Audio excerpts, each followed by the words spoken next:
A train travels 360 km at a uniform speed.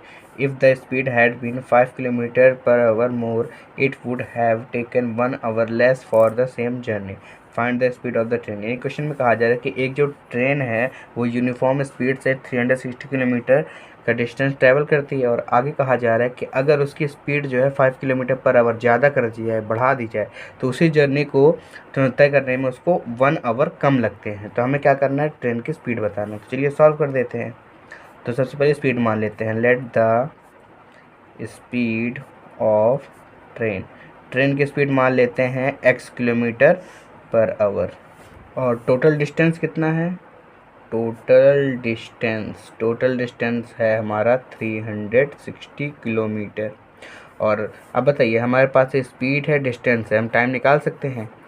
तो time equal हमारा क्या हो जाएगा, क्योंकि एक फार्मूला होता है, स्पीड इक्वल होता है डिस्टेंस अपॉन टाइम। तो टाइम इक्वल हो जाएगा डिस्टेंस अपॉन स्पीड।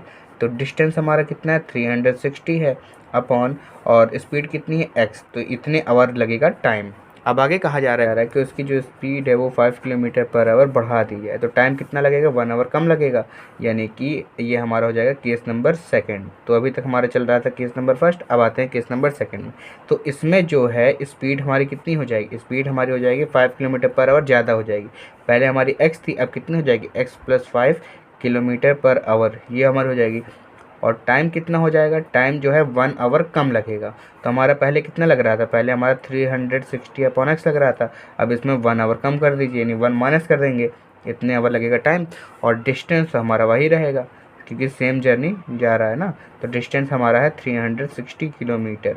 अब यहाँ पे फॉर्मूला अप्लाई कर देंगे स्पीड का। फॉर्मूला होता है हमारा, स्पीड इक्वल होता है डिस्टेंस अपॉन टाइम। तो क्रॉस मल्टीप्लाई कर देते हैं, तो यहाँ पे हो जाएगा स्पीड मल्टीप्लाई टाइम इक्वल हो जाएगा हमारा डिस्टेंस। तो स्पीड कितनी, स्पीड है x + 5 मल्टीप्लाई टाइम हमारा कितना है, टाइम हमारा है 360/x - 1, और इक्वल डिस्टेंस कितना है, डिस्टेंस है हमारा 360। अब क्या करते हैं, इसको सॉल्व करते हैं। अब x का मल्टीप्लाई इसमें होगा तो हो जाएगा x × 360/x। अब x का मल्टीप्लाई -1 में हो जाएगा तो हो जाएगा -x। अब 5 का मल्टीप्लाई इसमें हो जाएगा तो हो जाएगा +5 × 360/x। अब +5 का मल्टीप्लाई -1 में हो जाएगा तो हो जाएगा +, -, 5 1 5। अब 360 इधर प्लस में इधर लाइए तो हो जाएगा -360 इक्वल हमारा हो जाएगा 0। अब ये x से x हो जाएगा कैंसिल। अब आगे सॉल्व करते हैं, तो यहाँ हमारे पास हो जाएगा 360 - x प्लस, अब इसका मल्टीप्लाई कर देंगे तो 5 0 हो जाएगा 0, 5 6 30 हो जाएगा 0, 3 कैरी हो जाएगा, 5 3 15 और 3 हो जाएगा 18 अपॉन हो जाएगा x, और यहाँ हो जाएगा -5 और यहाँ हो जाएगा -360 इक्वल हमारा हो जाएगा 0। अब 360 इधर प्लस में है, 360 ये माइनस में है, तो 360 से 360 हो जाएगा कैंसिल। अब यहाँ हमारे पास क्या बचा, -x बचा प्लस 1800/x -5 इक्वल हो जाएगा 0।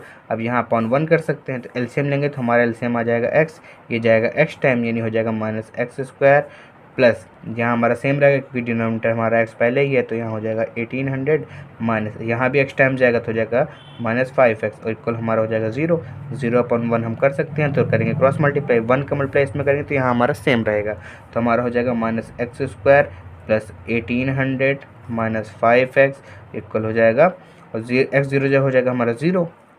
अब आगे सॉल्व करते हैं, तो इसको पहले लिखते हैं स्टैंडर्ड फॉर्म में, तो हमारा हो जाएगा -x² -5x प्लस 1800 इक्वल हो जाएगा 0। अब कभी भी x² माइनस में नहीं होना चाहिए, तो क्या करेंगे, माइनस कॉमन लेंगे। जब माइनस कॉमन लेंगे तो हमारे पास बचेगा x² plus 5x minus 1800 equal हमारा हो जाएगा 0। अब माइनस को उधर कर देंगे तो हमारा बचेगा x² plus 5x minus 1800 equal 0। तो ये बन गया हमारा क्वाड्रेटिक इक्वेशन। अब इसको सॉल्व करना है, तो आगे सॉल्व करते हैं। तो हमारा इक्वेशन बना है x² plus 5x minus 1800 equal 0। अब इसको भी फैक्टराइजेशन मेथड से सॉल्व कर देते हैं। तो x² साथ यहाँ मल्टीप्लाई में कुछ नहीं है तो मान लेंगे 1 है, तो 1 का मल्टीप्लाई 1800 से करेंगे तो हमारा आ जाएगा 1800। अब हमें दो नंबर ऐसे लेना है कि माइनस करने पर 5 आ जाए और मल्टीप्लाई करने पर कितना आ जाए, 1800 आ जाए। तो हम ले सकते हैं 45 और 40। अगर माइनस करेंगे तो हमारा आ जाएगा 5, अगर मल्टीप्लाई कर दिए तो हमारा आ जाएगा 1800। ठीक है, तो अब ध्यान दीजिए यहाँ पे हमारा साइन क्या है, प्लस, यानी बड़ा नंबर होगा प्लस है, छोटा नंबर होगा माइनस है, यानी 45 हो जाएगा प्लस है और 40 हो जाएगा माइनस है। तो आगे सॉल्व करेंगे तो लिखेंगे x² plus 45x minus 40x और माइनस 1800 इक्वल हमारा हो जाएगा 0। अब इसमें और इसमें कॉमन लेना है, इसमें हम कॉमन ले सकते हैं x, तो हमारा ब्रैकेट बचेगा x प्लस 45 और इसमें हम कॉमन ले सकते हैं माइनस 40, तो इसमें ब्रैकेट में बचेगा x प्लस 45 इक्वल हमारा हो जाएगा 0। अब देखिए इसमें और इसमें क्या कौन मिल रहा है, मिल रहा है x प्लस 45 कौन मिल रहा है, तो सेकंड ब्रैकेट में हमारा हो जाएगा x माइनस 40 इक्वल हमारा हो जाएगा 0। अब एक बार क्या करेंगे, इसके इक्वल 0 दिखा देंगे, एक बार इसके इक्वल 0 दिखा देंगे, तो हमारा हो जाएगा x प्लस 45 इक्वल 0 हो जाएगा और एक बार हो जाएगा x माइनस 40 इक्वल 0। तो 45 इधर प्लस में है, उधर जाएगा तो जाएगा माइनस में, यानी x इक्वल हमारा हो जाएगा माइनस 45 और यहाँ पे 40 माइनस में उधर जाएगा तो जाएगा प्लस में, यानी x इक्वल हमारा हो जाएगा 40।